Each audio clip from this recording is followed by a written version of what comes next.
Assalamualaikum. I am Fatin Shakira binti Muhammad Saleh. I am Iniza. I am Anis. I am Aisha. Today we are going to Present about Patients' rights. Patient rights are those basic rules of conduct between the patients and medical caregivers, as well as the institution and the people that support them. patients' rights were developed with the expectations that hospital and healthcare institutions would support these rights with the intentions of delivering an effective patient care. As a Malaysian, we live in a multiracial society consisting of three major races, which are Malays, Chinese, and Indian, followed by Bumiputras and others. Therefore, there are so many different languages, religions, cultures, and accents. For languages, we have Bahasa Melayu, Mandarin, Cantonese, and Tamil. Actually, there are many more, but these are the most used languages in our country.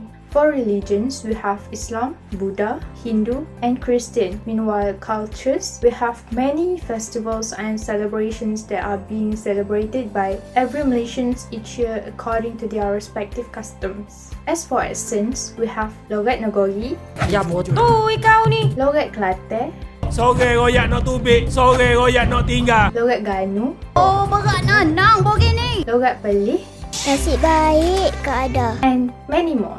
Besides that, we also have different socio-economic status that come from various family background. For example, there are poor, rich, educated, and lack of education types of patients that will seek medical help from the hospital. Despite all of these differences in healthcare community, we all have our own rights as a patient, and you must know that. First and foremost, as a professional healthcare provider, be it medical officer, nurse, or radiographer, we must be considerate and respectful towards the patients by treating them fairly regardless of their status or differences. For example, we should not give special treatment to the patients with a higher rank, like the politicians or those people with datuk, but we speak with rude manner to the people who come from B40 background, although both of them come to seek for the same treatments. Please do not be racist by being picky when treating patients with different race. Like when I become the healthcare provider, I want to treat patients who come from certain race only, and for this race, I don't want to treat them.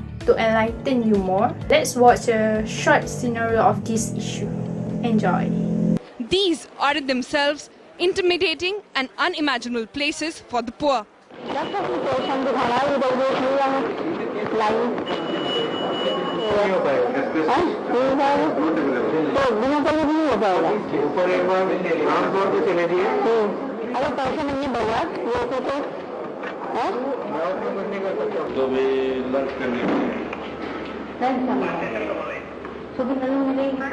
अभी आप wait कर लीजिए, वो भी lens कर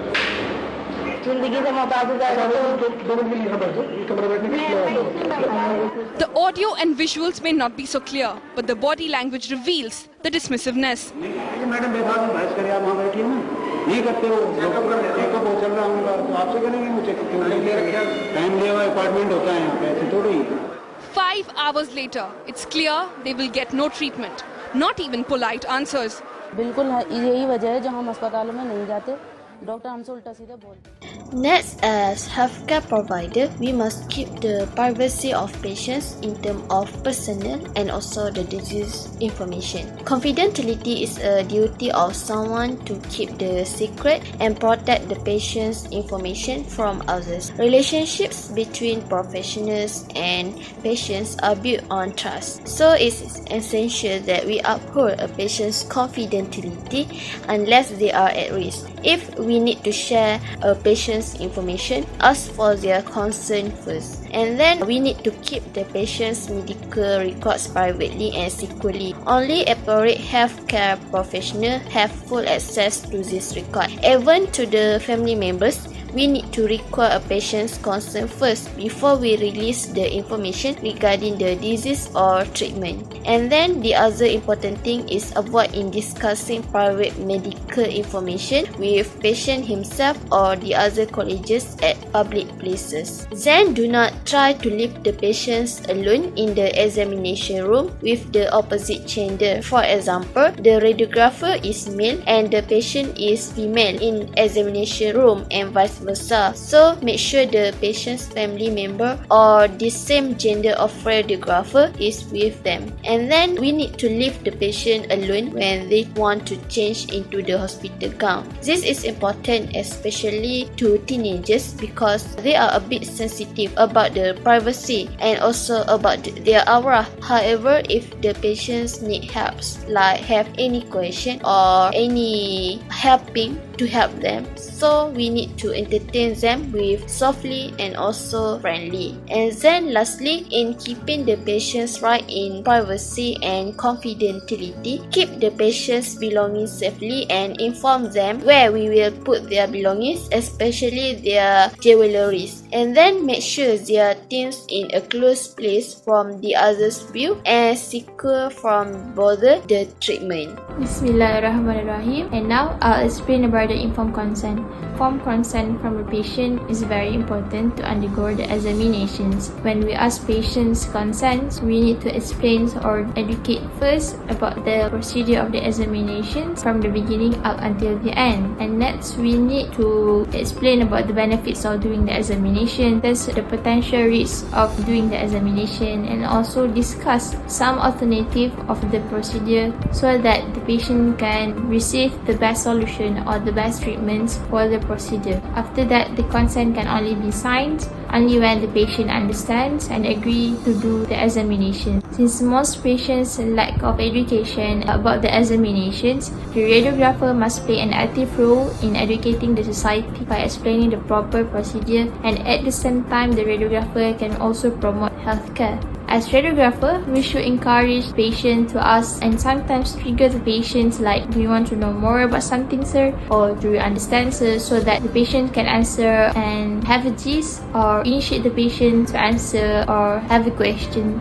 to us. If the patient have a questions, we can give the response within our knowledge but never give inaccurate information. If we are unsure about that, in the community, we work as a team. You can always refer to the higher level of education people like doctors or senior radiographer for more clarifications. For patients under 18 years old, informed consent, or specifically we can say that informed permission, can get from the patient, parents or legal guardians as they are still considered as underage. Informed consent is, we call it, due to the fact that we ask parents permissions. I think that's all from me.